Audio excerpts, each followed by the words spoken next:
नमस्कार मित्रांनो, प्री ब्लॉगमध्ये तुम्हा सर्वांचं स्वागत आहे। चला तर आज आपण एक नवीन रेसिपी पाहणार आहोत, ती म्हणजे ओली भेळ कशी बनवायची। चला तर त्यासाठी लागणारे साहित्य आणि कृती पाहून घेऊयात।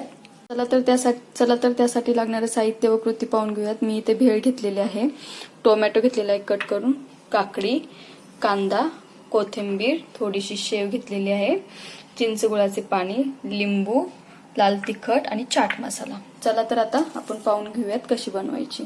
तर मी एक भांडे घेतलेले आहे, त्यामध्ये भेळ टाकलेली आहे। आता त्यामध्ये आपल्याला सगळं मिक्स करून घ्यायचे। टोमॅटो, काकडी, कांदा, आता त्यामध्ये आपण टाकणार आहोत कोथिंबीर आणि आता यावरती लिंबू पिळून घेऊयात। आणि आता हे मसाले, चाट मसाला आणि मिरची पावडर टाकून घेऊयात। आता हे आपण व्यवस्थित मिक्स करून घेऊयात। आता हे आपण व्यवस्थित मिक्स करून घेतलेलं आहे। आता यामध्ये चिंच गुळाचे पाणी टाकून घेऊयात। व्यवस्थित मिक्स करायचे आता हे पण। आता आपण मिक्स करून घेऊयात।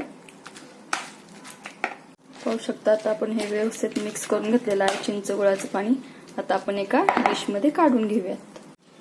आपली ओली भेळची रेसिपी बनवून तयार आहे। एकदम झटपट आणि सोपी पद्धत आहे ओली भेळ बनवण्याची।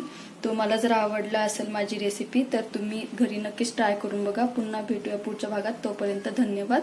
माझ्या व्हिडिओला लाईक करा, सबस्क्राइब करा, शेअर करा।